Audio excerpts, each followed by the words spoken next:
நமக்குள்ள 3 குணம் இருக்கு. எல்லாருக்குள்ள எத்தனை குணம் இருக்கு? 3 குணம். இந்த 3 குணத்தை தான் அழகா திரைப்படத்துல காட்டினாங்க. அந்நியன் திரைப்படம். சரிங்களா? உங்களுக்கு எல்லாம் புரியுற மாதிரி. ஆனா கொஞ்சம் அந்த விஷயத்தை சொல்லி எடுத்துருந்தாலும் கொஞ்சம் நல்லா இருக்கும். ஆனா பரவாயில்ல, நம்மளால சொல்லணும். தமிழாசிரியர்கள் ஆசிரியர்கள் சொன்னா மாணவர்களுக்கு புரியும். ஏன்னா மனிதர்களுக்குள்ள 3 குணம் மாறி மாறி வந்துகிட்டே இருக்கும். ஒன்று ராட்சச குணம். அந்நியன் படத்துல அந்நியன் இருக்காருல்ல, கோபப்படுவார் அப்பப்ப, பார்த்துருக்கீங்களா? இப்படியா மிஸ் போட்டு அவர் தான் ராட்சச குணம். கோபப்படுறது, யாரெல்லாம் அனுபவம் போடுறதுக்கு ஆசைப்படுறது, கோபப்படுறது, இதெல்லாம் ரொம்ப மோசமான குணங்கள். என்னன்னா இப்போ அது வந்து என்ன? ராட்சச குணம். அது நமக்குள்ள சில நேரம் வந்து போகுதா இல்லையா? வந்து போகுது இல்லைங்க. எல்லாரும் கவனிச்சீங்கன்னா தெரியும். அடுத்து பாத்தீங்கன்னா தாமச குணம். தாமச குணம், தாமச குணம்னு பாத்தீங்கன்னா ரொம்ப சோர்வான குணம். அதாவது வந்து துக்கமா இருக்கிறது, ரொம்ப சோகப்படுறது. அதுக்கப்புறம் பாத்தீங்கன்னா அதாவது சொல்லுவாங்க துக்கம், சூக்கம், அழுகை. இதெல்லாம் எப்ப பார்த்தாலும் அழுதுகிட்டே இருக்கிறது. சீரியல் பார்க்கறவங்க எல்லாம் தாமச குணம் சேர்ந்தவங்க. எப்ப பார்த்தாலும் அழுதுகிட்டே இருக்கிறாங்கல்ல. சீரியல் நடிகர்கள் எல்லாமே தாமச குணம் தான். தாமதம், அதான் அதுதான் தாமதங்கிறது. ஏண்டா லேட்டா வந்து கேட்டா தாமதம் ஆயிடுச்சு அப்படிங்கிறாங்க. தாமதங்கிறது என்ன? தாமச குணம். தாமச குணத்துல இருந்து காட்டினா என்ன பண்றோம்? உங்களுக்கு அந்த அந்த குணத்துல காட்டி நம்ம என்ன பண்றோம்? சோம்பேறித்தனம். அதான், வேற ஒண்ணுமே இல்லை. தாமச குணம்னா சோம்பேறித்தனம். எல்லாருக்குள்ளே இருக்குங்களா? எல்லா நாளும் நேரம் எழுதுவாங்க. ஞாயிற்றுக்கிழமை மட்டும் பாருங்க, எல்லா வீட்லயும் 9 மணிக்கு தான் எழுதுவாங்க. ஆனா ஞாயிற்றுக்கிழமை தான் எல்லாரும் விட நேரம் எழுதுவாங்க. ஏன்னா உங்களுக்கு அன்னைக்கு நிறைய வகுப்புகள் எல்லாம் போகும். எல்லா நாளும் ஒரே மாதிரி எழுதணும். அதான் நல்ல படம். நீங்க ஹாஸ்டல் இருந்தாலும் சரி, தினமும் நம்ம காலையில 6 மணிக்கு எழுதுனா 6 மணிக்கு எழுதணும். நம்முடைய அப்துல் கலாம் ஐயா அவர்களுடைய வாழ்க்கையில் அவர் சொல்றாரு, அவர் தினமும் எழுதுகின்ற நேரம் 6 மணி காலையில. 5:45 இரவு 5:45 வந்து படுத்தா கூட வெளியே நேரத்தில் நிகழ்ச்சியா முடிச்சு 5:30 5:45 வந்தாலும் கூட 6 மணிக்கு எழுதுவாங்க. ஆனா நாம என்ன பண்றோம்? நேரம் கழிச்சு படுத்தா உடனே டைம் மாத்திக்கிறோம். இப்போ தானே படுத்தோம், பரவாயில்ல, இன்னைக்கு ஒரு 8 மணிக்கு எழலாம், 7 மணிக்கு எழலாம்னு சொல்லி டைமிங் மாத்திடுறோம். ஆனா எப்பவுமே நாம என்ன பண்றோம்? தூங்குற நேரத்தை கூட மாத்திக்கலாம். சில சூழல் படிக்க வேண்டியிருக்கும், ஒருத்தரை பார்க்க வேண்டியிருக்கும், அது மாறலாம். ஆனா எது மாறக்கூடாது? எது மாறக்கூடாது? எழுதுகின்ற நேரம் கொடுத்துருக்கலாமா? எழுதுகின்ற நேரத்தை நம்ம என்ன பண்ணக்கூடாது? எப்பவுமே மாத்திக்கவே கூடாது. எப்பவுமே காலையில் எழுதுகின்ற நேரத்தை வந்து சரியா அது சொல்லுவாங்க. காக்கா பாருங்க, ஒரு நாள் நீங்க சோறு வச்சீங்கன்னா 6 மணிக்கு வச்சீங்கன்னா தினமும் காலையில் 6 மணிக்கு வந்து நிற்கும். டைம் மேனேஜ்மெண்ட் நம்ம அதை கற்றுக்கணும். நானே இப்போ 5 நிமிஷம் தாமதமாக தான் வந்திருக்கிறேன். பொறுத்தவரைங்க உங்களுக்காக தான் பிரார்த்தனை பண்ணிட்டு வந்தோம். மருதுரை கோயிலுக்கு போய் அம்மையாருடைய அனுமதியோட போய் தனிப்பிரதோஷம் நாங்கள் போகவும் நந்தி பெருமாளை தீபாவளி, அதுதான் இறைவனுடைய சித்தங்கள். நான் கூட என்ன நினைச்சேன்னா, சரி நேரம் கல்வி பள்ளிக்கு போயிடலாம், மறுபடியும் முடிச்சு வேணா பார்த்துக்கலாம் நினைச்சுட்டு வந்துருங்க. அப்போ நம்ம ஓட்டுறது தான் என்ன பண்ண, டக்குனு ஒரு 5 நிமிஷம் போயிடலாங்க அப்படின்னு சொல்லிட்டு உடனே அவர் ரொம்ப ஊக்கப்படுத்தி கூப்பிட்டு போய் அங்கே நிறுத்தி சரியா நந்தி பெருமாள் தீர்மானம் பண்றாங்க. நாங்கள் உள்ள போக முடியும். அப்போ என்னன்னா, இந்த ஒரு நல்ல விஷயம் உங்களுக்கு எல்லாத்துக்கும் அந்த ஆசீர்வாதத்தை வந்து பெருமாள் கொடுத்து அனுப்புறாரு. அதனால இதெல்லாம் ஒரு பெரிய கொடுப்பன. அப்படி அந்த வகையில பாத்தீங்கன்னா, அந்த தாமத குணங்கிறது என்னன்னா சோம்பேறித்தனம். எப்ப பார்த்தாலும் ஏதாவது ஒரு போட்டு மனசு குறைக்கிட்டே இருக்குது. அப்புறம் இப்ப பார்த்தா அழுதுகிட்டே இருக்குது. இதெல்லாம் தான் என்னங்க? தாமச குணம். இந்த குணம் நமக்கு இருக்கா நம்மகிட்ட? ஆனா எப்ப இருக்கிறோம்? எப்ப இருக்கலாம், ஆனா இந்த நேரத்தில் இருக்கக்கூடாது. சரிங்களா? சரி, மூணாவது பாத்தீங்கன்னா சாத்வீக குணம். மூணாவது குணத்துக்கு என்ன தெரியுங்க? சாத்வீக குணம் அப்படின்ட்டு. அந்த சாத்வீக குணம்னா என்னென்ன நல்ல விஷயங்கள் இருக்கோ அதெல்லாம் உங்களுடைய மனசுல இருக்கிற அந்த நேரம் தான், அந்த நொடி தான், அந்த குணம் தான் சாத்வீக குணம். இறை சிந்தனை, நல்லா படிக்கணுங்கிற ஒரு எழுச்சி, புத்துணர்ச்சி. சொல்றீங்களா நல்லா ஃப்ரெஷ்ஷா இருக்குங்க, சொல்றீங்களா இல்லையா நல்லா ஃப்ரெஷ்ஷா இருக்கேன் அப்படின்னு சொல்லுவீங்க. சில நேரம் நம்புறீங்க ஒரே தூக்கமா ஒரு கொண்டாயா ஒரு நம்பிக்கிறீங்களா, அதுதான் என்ன தாமசம் பண்ணும். சில நேரங்கள்ல அப்பா இப்படா முடியுமா அந்த கிளாஸ, இப்படா நம்ம வீட்டுக்கு சில நேரம் கோபம் வரும். அது ராட்சச குணம். நீங்க கிளாஸ்ல போய் 3 கூட உள்ள வரும். அந்நியன் படத்துல நம்ம விக்ரம் மூணு கேரக்டர் பண்ற மாதிரி நீங்க கிளாஸுக்கு 3 கேரக்டர் எல்லாரும் பண்ணிட்டு இருக்கீங்க. அமைதியா கவனிக்கிற அந்த அந்த அந்த அம்பியும் உண்டு, அமைதியா கவனிக்கிற அம்பியும் உண்டு எல்லாருக்குள்ளேயும் இருக்காங்களா? இருக்காங்க.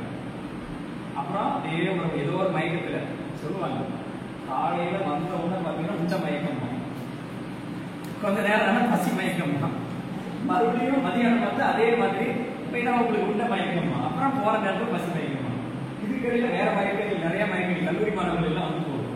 இதுக்கடையில நாங்க போய் பாராட்டுறத எங்க குழந்தை நினைச்சு பாருங்க எவ்வளவு கஷ்டம், பெரிய போராட்டம் தான் வரும். அது இந்த கொரோனா வந்ததுக்கு அப்புறம் ஆன்லைன்லயே உட்காந்துட்டான்.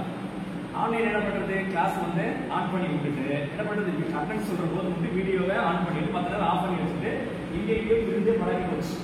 இப்போ அவனுக்கு கிளாஸ் வந்து உட்காந்து கவனிக்கிறதுனா என்ன இருக்குங்க, ரொம்ப கஷ்டமா இருக்கும். நாங்க 5 நிமிஷத்துக்கு ஒருக்கா நகைச்சுவை சொல்லி ஏதாவது கதையை சொல்லி அவனை கொண்டாந்து சேர்த்ததும் இல்லை, பெரிய பாடம். ஏன்னா அந்த அளவுக்கு கொரோனா பேட்ச், அவங்கலாம் கொரோனா பேட்ச் அப்படி ஒரு பேட்ச் வந்து எங்க மனைவியரோட வீடு முடிச்சாங்க, இந்த கொரோனா பேட்ச் தான் முடிச்சாங்க. அவங்க காலேஜுக்கு போற போது அவங்க சொல்றாங்க ஸ்டாஃப்லாம் கொரோனா பேட்ச் எல்லாம் வருது அப்படின்னு சொல்லி. சரி, அது ஒரு பக்கம் வந்துருக்கு. சரி, ஆனா நீங்க எல்லாம் கொடுத்து வச்சிருக்கோம், அதெல்லாம் தாண்டிட்டோம். இனிமேல் இது 100 வருஷம் கழிச்சு தான் வரும். அதுக்குள்ள நான் நீங்களாம் பெரிய அறிஞராங்க, உங்களுடைய சிலையெல்லாம் எல்லா நாட்டிலும் இருக்கும், அதனால அந்த அளவுக்கு நான் பெரிய ஆளா இருக்கும் உங்களுக்கு. அதனால தப்பு சொல்லி தாண்டி வந்துட்டீங்க, நல்ல வேலை. அந்த அடிப்படையோட புரிஞ்சு போச்சு. சரி, அப்ப இந்த தாமச குணம் அப்படிங்கிறது தான் வந்து இந்த சாத்திய குணம் பற்றி சொன்னோம். சாத்திய குணங்கிறது வந்து நல்ல சிந்தனை, கடவுள் சிந்தனை, பிறருக்கு உதவுங்கிற மனப்பான்மை, இதெல்லாம். அப்ப நம்ம இதுக்குள்ள அந்த 3 குணங்கள் எல்லாருக்குமே மாறி மாறி வரதான் அந்த அம்பிங்கிற கேரக்டர் வந்து உங்களுக்கு என்ன, உங்களுக்கு அது வந்து சாத்திய குணம். அம்பிங்கிற கேரக்டர் வந்து சாத்திய குணம். ரெமோண்ட் இருப்பார் பாத்தீங்கன்னா, அவர் காதல் மயம் இருப்பார் இல்லைங்க, அதுதான் என்ன, தாமச குணம். அப்புறம் எல்லாரையும் போட்டு கொள்ளுவார் பாத்தீங்களா, கோபப்படுவார் பாத்தீங்களா, அவர்தான் ராட்சச குணம், அந்நியன். அப்ப இதை வந்து ஒரு எவ்வளவு அழகாக அந்த ஒரு திரைப்படத்தை கொடுத்துருக்காங்க, ரொம்ப நல்ல விஷயம். ஆனா அந்த கண்ணோட்டத்துல பார்க்கணும், அந்த கண்ணோட்டத்தை நம்ம எடுத்து சொல்லணும். அப்ப அது மாதிரி நமக்கு எல்லாருக்குள்ளயும் இந்த 3 குணங்கள் மாறி மாறி வந்துட்டு இருக்கோம் எல்லாருக்குள்ளயும். அது எப்படி மாறி மாறி வருது? எல்லாருக்கும் ஒரே மாதிரி சாத்திய குணமா இருக்குமா, இல்ல எல்லாருக்கும் ஒரே மாதிரி தாமச குணமா இருக்குமா, எல்லாருக்கும் ஒரே மாதிரி ராட்சச குணமா இருக்குமா அப்படின்னா, அங்கதான் என்னன்னு பாத்தீங்கன்னா அவங்களுடைய பழைய வினை, நாமெல்லாம் என்ன வரம் வாங்கிட்டு வந்திருக்கிறோமோ அதுக்கு தகுந்தா போல நமக்கு ஒவ்வொரு நேரமும் என்ன வரலாம், சில குணங்கள் மாறி மாறி வந்துட்டு. சில நேரத்தில் நம்ம ரொம்ப புண்ணியம் பண்ணிட்டு எக்ஸாம் ஹாலில் கூட போனால் நான் நல்லா சாத்திய குணத்தில் எடுக்கணும். நீங்களே சில நேரத்தில் போனால் அப்படியே எக்ஸாம் ஹாலில் போய் ஒரே மயக்கமாக இருக்கும். சில பேர் என்ன பண்ண, எக்ஸாம் ஹாலில் போய் ஒன்றுமே தெரியல, போன பேப்பர் தான் எழுதலை அப்படின்னு சொல்றது உண்டு. நம்மளே பார்க்கணும். அப்போ இது எல்லாமே பார்த்தீங்கன்னா நம்ம போன பிறவியில் செஞ்ச வினைகள். அதுக்கு நம்ம அதாவது நான் என்ற உணர்வோடு நீங்க செய்கின்ற செயல்கள் தான் என்னவா மாறுங்க, வினையா மாறுது. அது அந்த செயல் வந்து பிறருக்கு நன்மை ஏற்படுத்தினா நல்வினை, சரிங்களா?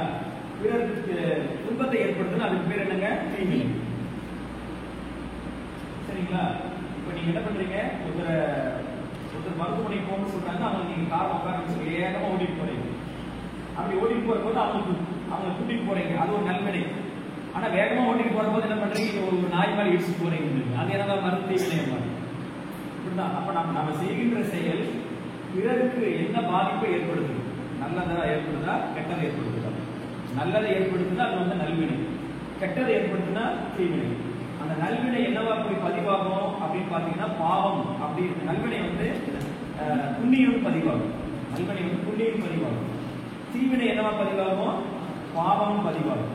அதுதான் அடுத்த பிறகு நமக்கு என்ன வருது, என்ன ஆகுது, அந்த புண்ணியம் வந்து நமக்கு இன்பத்தை கொடுக்கும், சரிங்களா? அடுத்தது அந்த பாவம் என்ன பண்ண, நமக்கு துன்பத்தை கொடுக்கும்.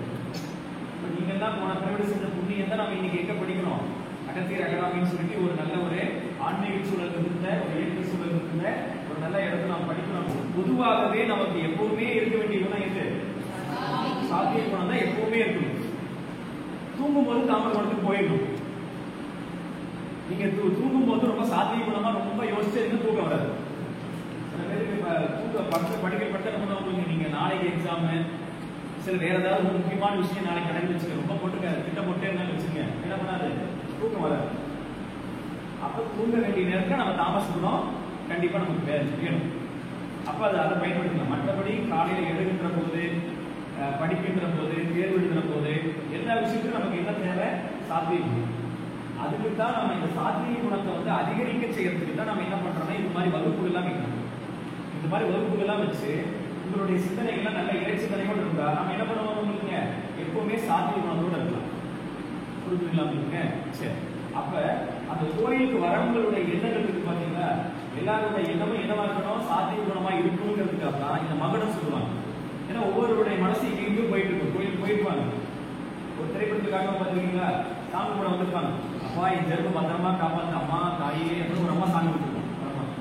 இன்னொரு அம்மா என்ன பண்ணுவாங்க, இந்த ஆத்தாவுக்கு இத்தனை நகை போட்டிருக்காங்களே அழகா இருக்குது, எங்க வாங்கினாங்க கேட்டு முழுக்கிட்ட, நமக்கு மேட்ச் நல்லா இருக்குமே அப்படின்னு சொல்லி ஒருத்தர் கேட்டுருப்பாங்க. ஒரு அம்மா என்ன பண்ணுவாங்க, அம்மா புடவை நல்லா இருக்கு, நாம கூட அடுத்த தீபாவளி இந்த மாதிரி புடவை எடுக்கலாமே ஒரு அம்மா யோசிச்சிருக்கோம். பக்கத்துல விவேக் கோவம் வரும், என்னம்மா சாமி கூட வந்தீங்களா, இதுக்கெல்லாம் வந்தீங்க, இந்தம்மா செருப்பு பத்தி நினைச்சிட்டு இருக்குது, இந்தம்மா நகை பத்தி நினைச்சிட்டு இருக்குது, இந்தம்மா புடவை பத்தி நினைச்சிட்டு இருக்குது, எல்லாரும் இப்படி இருக்கு, யாரா சாமி பத்தி நினைச்சீங்களா அப்படின்னு சொல்லி ஒரு கொஸ்டின் கேட்பாரு. பாத்துருக்கீங்களா அந்த ஜோக்? யாரா பாத்துருக்கீங்களா? பாத்துருக்கீங்க, இத்தனை பேர் பாத்துருக்கீங்க, சூப்பர். அப்ப நிறைய விஷயங்களா நாங்க காட்டுறாங்க. அதே மாதிரிதான் நம்ம அந்த கோயிலுக்கு போற போது எல்லாரும் நிறைய பேர் பார்த்து செருப்பு கொண்டு போய் வெளியே கொடுத்துருப்பாங்க. 300 ரூபாய் செருப்பு இல்ல சாமி, 300 ரூபாய் செருப்பு சாமி கொடுப்பாரு. செருப்பு பத்திரம். சில பேர் பார்த்தா 2 வீலருக்கு மேல வச்சிருப்பாங்க செருப்பு. சில பேர் கொண்டு போய் அடியில் எங்கேயாவது பாதுகாப்பா வச்சுக்கிட்டு போவாங்க. அதனால அந்த காலத்துல துறவிகள்லாம் பாத்தீங்கன்னா, துறவிகள் சாமியார்லாம் பாத்தீங்கன்னா கையில திருவோடு கூட வச்சுக்க மாட்டாங்க. பட்டினத்தார்லாம் திருவோடு கூட வச்சுக்க மாட்டாங்க. எங்கேயாவது யாராவது உணவு கொடுத்தாங்கன்னா கையில வாங்கி சாப்பிடுவாங்க. இன்னைக்கு எல்லா சாமியாரும் பெரிய பெரிய ஆசிரமம் கட்டி பெரிய மாளிகை கூட கோபுரம் ஆடிக்காரில் தான் வராங்க, ஆடிக்காரில் தான் போறாங்க, ஃபிளைட்ல தான் போறாங்க. இன்னைக்கு எல்லாம் மாறி போச்சு. அன்னைக்கு பட்டினத்தார் பாத்தீங்கன்னா கையில திருவோடு கூட வச்சுக்க மாட்டாங்க. திருவோடுனா பாத்துருக்கீங்களா, பிச்சைக்காரங்க வச்சிருப்பாங்க பாத்துருக்கீங்களா? இப்படி பாத்துருக்கீங்களா? அது ஒரு நாட்டுல அது ஒரு தேசிய மரம். எந்த நாடுன்னு அடுத்த வகுப்புன்னு சொல்றாங்க. ஒரு நாட்டினுடைய தேசிய மரம். அதுல வந்து காய், அந்த காய்க்குள்ள அந்த காய் தான் என்னவா மாறுது? திருவோடா மாறுது. அது இதெல்லாம் கிடையாது, ஒரு பாத்திரம் நம்ம செய்யறது இல்லை. இறைவனே பாருங்க அப்படி படைக்கிறார். ஒரு மரத்துல இருந்து ஒரு காய், அது நம்ம தருமபுர சன்னிதானம் கூட அவங்க இடைய சன்னிதானம் பண்ணும்போது அந்த நாட்டுக்கு போயிட்டு அந்த அந்த அந்த இது வாங்கிட்டு வந்திருந்தாங்க.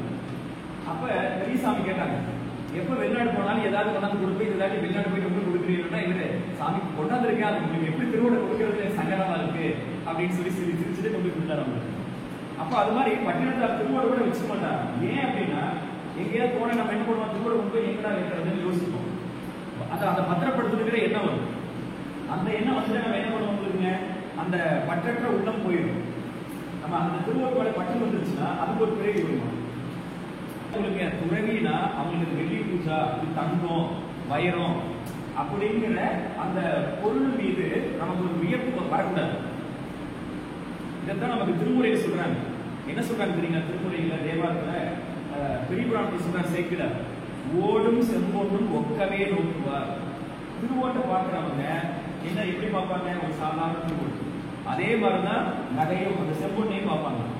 அதுக்கு ஒரு சிறந்த உதாரணம் தான் பாத்தீங்கன்னா, திருநாவுக்கரசர் வந்து கோயில உழவார் பணி பண்றாரு. அந்த உழவார் பணி பண்ற போது பாத்தீங்கன்னா அந்த கல்லோட சேர்த்து நவமணிகள் வருதான். அதை என்ன பண்றாரு திருநாவுக்கரசர்? நாமளாக என்ன பண்ணிப்போம், அது ஒரு தனிப்பை வச்சு என்ன பண்ணிப்போம், அந்த நவமணிகளை எடுத்து பத்திரமா சேமிச்சு வச்சிருப்போம். ஆனா திருநாவுக்கரசர் என்ன பண்றாருன்னா, அதையும் குப்பையோட குப்பையை அள்ளி போடுறாரு. இதுவும் குப்பை தான் அப்படின்னு நினைக்கிறாரு. நாம என்ன பண்ணிருப்போம், அது தனியே தெரியும். நமக்கு ஒரு படம் பார்த்துருப்பீங்க, அந்த படத்துல திருடனுக்கு சூர்யா நடிச்ச படம் நினைக்கிறேன், சூர்யாவுடைய தம்பி கார்த்திக் நடிச்ச படம் நினைக்கிறேன். எந்த பொருளை பார்த்தாலும் அவருக்கு என்ன தோணும் உங்களுக்கு, அந்த அந்த பொருளுடைய விலை தெரியும். கண்ணா லட்டு திங்க ஆசையா அப்படின்னு, அப்புறம் கண்ணா இன்னொரு லட்டு திங்க ஆசை பார்த்துருக்கீங்களா உங்களுக்கு? அவருக்கு எந்த பொருளை யாரை பார்த்தாலும் எந்த பொருளை பார்த்தாலும் என்ன தெரியும், அந்த பொருளுடைய விலை தான் தெரியும். விலை தான் தெரியும். நீங்க வரீங்கன்னா இந்த தம்பியுடைய கண்ணாடி பாருங்க, இது ஒரு 500 ரூபாய் இருக்கும், இவர் போட்டிருக்க டீஷர்ட் ஒரு 200 ரூபாய் இருக்கும். நம்ம இப்படிதான் தோணும். சில பேருக்கு அப்படிதான் தோணும் உங்களுக்கு. அப்ப துறவிகளுக்கு எல்லாம் என்ன தோணும் உங்களுக்கு? மனிதர் உள்ள ஒரு ஆண், அவ்வளவுதான் மனிதர்களுக்கு கொடுக்கும். துறவிகள்னா நீங்க வந்து ஆண் பெண் உடம்பெல்லாம் கூட தெரியக்கூடாது. என்ன தெரியணும், இது ஒரு ஆன்மா, அவ்வளவுதான். அதுதான் அந்த துறவிகளுடைய நிலை. அந்த மாதிரி துறவிகளை நீங்க பார்க்கறது வந்து ரொம்ப ரொம்ப அரிதான விஷயமா இருக்கு. அதனாலதான் விவேகானந்தர்கள் நம்ம பார்க்கணும்.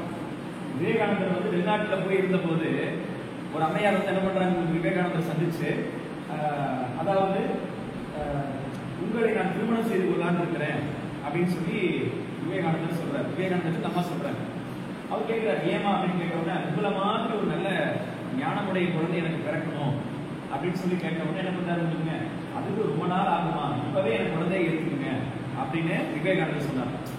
அதுக்கு கொஞ்ச நாள் ஆகும், இப்பவே உங்களுக்கு என்ன மாதிரி ஒரு குழந்தை வேணும், இப்பவே எனக்கு என்ன குழந்தைய எடுத்துக்கீங்கன்னா. அவர் எவ்வளவு பெரிய உயர்ந்த உள்ளம் படைத்தவர் விவேகானந்தர் அப்படிங்கிறத நாம இங்க எண்ணி பார்க்கணும். சரி, அப்ப எதுக்காக நம்ம இதெல்லாம் சொல்ல வந்தோம்னா, நம்ம கூட இந்த 3 குணங்கள் மாறி மாறி வந்துகிட்டே இருக்கும். நமக்கு ரொம்ப ரொம்ப நன்மை தரக்கூடிய குணம் எதுனா சாத்வீக குணம். அதனாலதான் கோயில் என்ன பண்றாங்க, வரக்கூடிய மக்கள் பல குணத்துல வருவாங்க, அவங்கள சாத்வீக குணத்துக்கு கொண்டு வரதுக்கு தான் என்ன பண்ணுவாங்க, இந்த மகனம் சொல்லுவாங்க. இந்த மகனம் சொன்னோட என்ன பண்ணுவாங்க, எல்லாருக்குமே அந்த எண்ணம் வந்துடும். இப்ப அதுக்குதான் நம்ம வேத பாடசாலையில என்ன பண்ணுவாங்கன்னா, குழந்தைகளுக்கு குடுமி போட்டிருப்பாங்க. குடுமி போட்டு என்ன பண்ணுவாங்கன்னா, அந்த குடுமியில ஒரு கயிறு கட்டி அந்த பின்னாடி ஆணியில கட்டி வச்சிருப்பாங்க. நான் போன அன்னைக்கு கூட சொல்ல நினைக்கிறோம், ஆணி கட்டி வைப்பாங்க. எதுக்கு அப்படின்னா, அந்த குழந்தை இப்படி படிச்சுக்கிட்டே தூங்குற போது என்ன பண்ணுவாங்க, அந்த குடுமி அந்த கயிறு என்ன பண்ணுவோம் அப்படியே இருக்கும், அப்புறம் விழிச்சுக்குவாங்க. அது மாதிரி இப்ப அதுக்கு என்ன பண்ணுவாங்க, அந்த காலத்துலாம் மாணவசிரியை கவனிக்கலைன்னா தவறு எதாவது பண்ண என்ன பண்ணுவாங்க, இப்படி டபக்குன்னு கொட்டுவாங்க. அடிக்கதாக என்ன கொட்டவே இல்லை, எதுக்கு இருக்காங்க அங்க கொட்டுறாங்க. அப்பதான் அந்த விழிப்புணர்வு இந்த சாத்திய குணத்துக்கு அந்த தாமஸ் மரத்துல மயக்கத்துக்கு உட்காந்துருப்பாங்க. ஒரு கொட்டு என்ன உங்களுக்கு அப்படியே இங்கு நேர்தலவா கொடுங்க. அதான் உங்களுக்கு அந்த ரத்த நாடிகள்லாம் அப்படியே சுறுசுறுப்படைகிறது பாத்தீங்களா, ரத்தோட்ட சீராகுது பாத்தீங்களா. அதுக்காக தான் கோயில்ல நம்ம கோபுரம் போறது அதுக்குதான் பிரைன் யோகா அப்படின்னு கூட சாட்டை திரைப்படத்தில் சொல்லுவாங்க உங்களுக்கு. சூப்பர் யோகா, பிரைன் யோகா நிறைய வச்சிருக்காங்க. எல்லாமே ஒரு காரணத்தோட தான் நம்ம பெரிய பிடிக்கணும். அதனாலதான் கோயில் முதல்ல வழிபாடு தொடங்குற போது இப்படி கொட்டிக்கிறது, கோபுரம் போடுறது. எதுக்காக, இந்த வழிபாட்டுல நமக்கு நல்ல சாத்திய குணம் இருக்கணும், நல்ல எண்ணம் இருக்கணும் அப்படிங்கிறதுக்காக அப்படிலாம் பண்ணியிருக்காங்க. சரிங்களா. மகனம் பாத்தீங்கன்னா பாயிண்டா கொடுத்துருக்கு பாத்தீங்களா. முதல் எது சொன்னா நீங்க அடுத்த வழி சொல்லலாம். அரகர நம பார்வதி பதையே, தென்னாடுடைய சிவனையே போற்றி, ஏகம்பத்துரை எந்தாய் போற்றி, அண்ணாமலையும் அண்ணா போற்றி, ஆரூர் அமர்ந்த அரசே போற்றி, ஆடக மதுரை அரசே போற்றி, சீரார் பெருந்துரை நம் தேவனடி போற்றி, தென்தில்லை மன்றினுள் ஆடி போற்றி, இன்றெனக்கு ஆரம்பம் ஆனாய் போட்டி அடைய விட்டுக்க ஆனாய் போற்றி எழுதிங்க அந்த இதுல இன்றெனக்கு ஆரம்பம் ஆனாய் போச்சுங்க. எல்லாரும் உங்க பேனா பென்சில போய் குறிச்சுக்கோங்க. இன்றெனக்கு ஆரம்பம் ஆனாய் போற்றி, காவாய் கனகத்திரளே போற்றி. இப்ப நீங்க மறுபடியும் நம்ம பாடல் வச்சு நம்ம பார்க்க போறோம். இந்த பிள்ளையாருக்கு வணக்கத்தை யார் நமக்கு கொடுத்துருக்கான்னு பாத்தீங்கன்னா, விருத்தாச்சல புராணம். கடலூர் மாவட்டத்துல விருத்தாச்சலம் என்ற ஒரு ஊர் இருக்கு. அந்த ஊர்ல இருக்கிற பிள்ளையார் தான் ஆழ்த்து பிள்ளையார். நீங்க போனீங்கன்னா பார்க்கலாம், படிக்கட்டுல இருந்து இறங்கி போய் பார்க்கணும் ஆழ்த்து பிள்ளையார். அந்த பிள்ளையாரை நினைச்சு பாடிக்கிறாங்க இந்த பாட்டு. சரிங்களா. போன குறித்து சொன்னோம், நமக்கு கல்வி செல்வம், நம்முடைய உள்ளத்துல கருணை பூக்கணும், தீமை காய்க்கணும். அந்த கருணை பூக்கணுங்கிறது தான் சாத்திய குணம் கிடைக்கணும், தீமை காய்க்கணுங்கிறது ராட்சச குணம் நம்ம விட்டு போகணும் அப்படிங்கிற அந்த விஷயமெல்லாம் அதுல உங்களுக்கு. சரிங்களா. இப்ப அந்த பாடல் நம்ம பாடலாங்களா. சிற்றம்பலம். திருவும் கல்வியும் சீரும் தழைக்கவும் கருணை பூக்கவும் தீமை காய்க்கவும் பருவமாய் நமது உள்ளம் பழுக்கவும் பெருகும் ஆழத்து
நல்ல ஆசானுடைய வழிகாட்டுதல் இல்லாம நம்ம வாழ்க்கையில எந்த விதமான நல்ல முன்னேற்றங்கள் மாற்றங்கள் இருக்காது.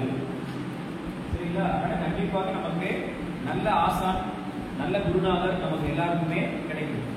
அப்ப அந்த குருவர்கள் நாம பெருமைகளுக்காகவே நமக்கெல்லாம் இந்த உலகத்துக்கே இந்த சமுதாயத்துக்கே ஒரு குருநாதராக விளங்கி வழிகாட்டினாங்கன்னா நாலு பெருமக்கள். அந்த காலத்துல கிராமத்துல சொல்லுவாங்க, ஏதாவது மனக்குழப்பமா இருந்ததுன்னா 4 பேர் போன வழியில போங்க, 4 பேர் சொன்னதை கேளுங்க அப்படின்னு சொல்லுவாங்க. அந்த 4 பேர் யாருன்னா விஞ்ஞான சம்பந்தர், திருநாவுக்கரசர், சுந்தரர், மாணிக்கவாசகர். அந்த முறை குறிப்பேடு கொண்டாந்து நீங்க எல்லாம் எழுதிக்கலாம். அப்ப எழுதி கொள்ளலாம். சரிங்களா? ஆனா அடுத்த வகுப்பு வரும்போது எல்லாரும் ஒரு சின்னதா ஒரு நோட்டை கொண்டாந்து. சரிங்களா? அது அப்ப வேணா நான் எழுதி போறேன். அந்த 4 பேருடைய பேர் எழுதி. சிவன் கோயிலுக்கெல்லாம் போனீங்கன்னா அந்த 4 பேருடைய திருமேனி வச்சிருப்பாங்க. நம்ம அச்சலூர்ல குற்றமுண்டீஸ்வரர் கோயில் அங்க கூட வச்சிருக்காங்க. எல்லா கோயிலும் இருக்கும், எல்லா சிவன் கோயிலும். சரி, இப்ப அவங்கள போற்றி பாடக்கூடிய ஒரு பாட்டு, அதை நாம எல்லாரும் பாட போறோம். அதான் 4 வணக்கம் இருக்குங்களா? அதை பாடினாங்களா? சரி.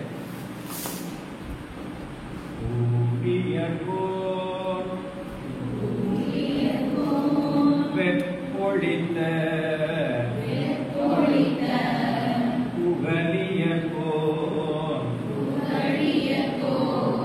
கடல் போற்றி ஆடி இசை கல்மிரப்பில் அணைந்த பிரான் அடி போற்றி வாழி திரு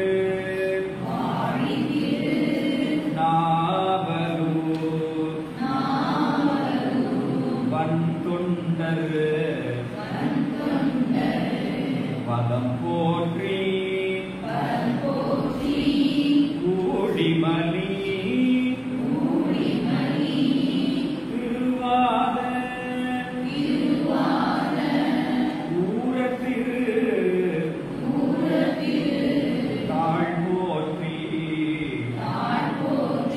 பிரம்மசேன் பாடலாம். கூடிய கோர் பெற்றொழித்த புகழிய கோர் போற்றி ஆடி இசை கல்மிரப்பில் அணைந்த பிரான் அடி போற்றி வாழி திரு நாளூர் வந்தொண்ட பதம் போற்றி கூடிமணி திருவாத ஊரத்திரு தாழ் போற்றி. இந்த பாடலை யார் பாடியிருக்காங்க? உமாபிஸ்வம் அப்படிங்கிற அருளாளர் பாடியிருக்காங்க. நீங்க இந்த விஜய் டிவில சூப்பர் சிங்கர்லாம் பாக்குறீங்கல்ல, இந்த பாடுறவங்க எல்லாம் அழுதுட்டு இருக்கிறாங்களா, சிரிச்சுட்டு இருப்பாங்களா? பாடுற மாதிரி ஒரு வாய்ஸை வந்து நமக்கு இறைவன் கொடுத்துருக்காரு. நல்ல ஒரு அருமையான பாட்டை. இந்த பாட்டை பாடினா நம்முடைய பரம்பரையெல்லாம் நல்லா இருக்கும் அப்படின்னு ஞானசம்பந்த பெருமான் சொல்றாரு. இந்த பரம்பரையே நல்லா இருக்கணும். இந்த பாடல் பாடினா பரம்பரை நல்லா இருக்கணுமா, நல்லா இருக்கக்கூடாதா? இல்ல நல்லா இருக்கணும்ல. சரி, எல்லாரும் நினைச்சிட்டு ஆசீர்வாதம் பண்ணி பாடுங்க. திருச்சிற்றம்பலம். நாளாய போகாமே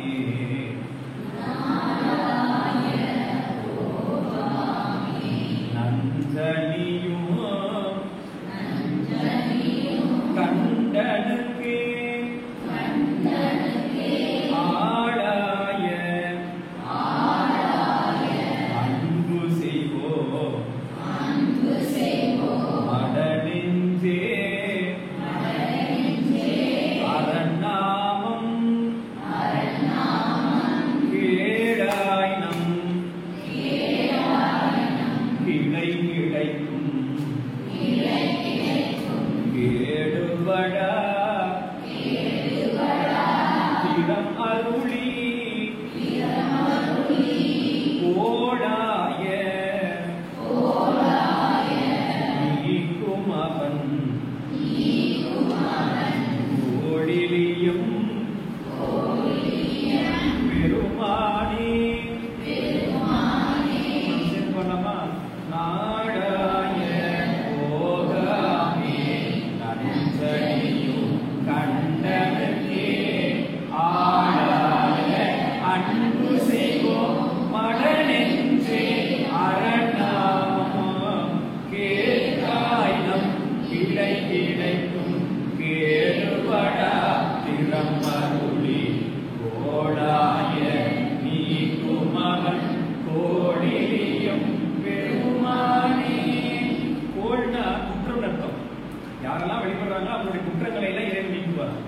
சரிங்களா? சரி, மீதிருக்கக்கூடிய பாடல் இன்னும் சில பாடலாம் நம்ம அடுத்த வகுப்புல பார்க்கலாம் உங்களுக்கு. இந்த பாடலாம் நீங்க தினம் வாய்ப்பு இருக்கிற போது படிச்ச பாடலாம் படிச்சுக்கலாங்களா? சரிங்களா? அதனால அடுத்த வகுப்புல என்ன பண்ணலாம்னா இதுல இருந்து ஏதோ ஒரு பாட்டை யாரோ ஒருத்தர் வந்து பாடுற மாதிரி பண்ணலாம். யாரோ ஒருத்தர் வாய்ப்பு கொடுக்கலாம். சரிங்களா? நல்லா யாரோ ஒருத்தர் நல்லா பாடுற வந்து முன்னாடி பாடலாம். சரிங்களாங்களா? சரி, இருந்து கேட்ட மாணவ செல்வங்களுக்கும் ஆசிரியர் பெருமக்களுக்கும் நிர்வாகியமையானவர்களுக்கும் எல்லாருக்கும் இந்த நேரத்தில் நன்றியும் வாழ்த்துக்களையும் தெரிவித்து நிறைவு செய்கிறோம். Roots to grow and wings to fly.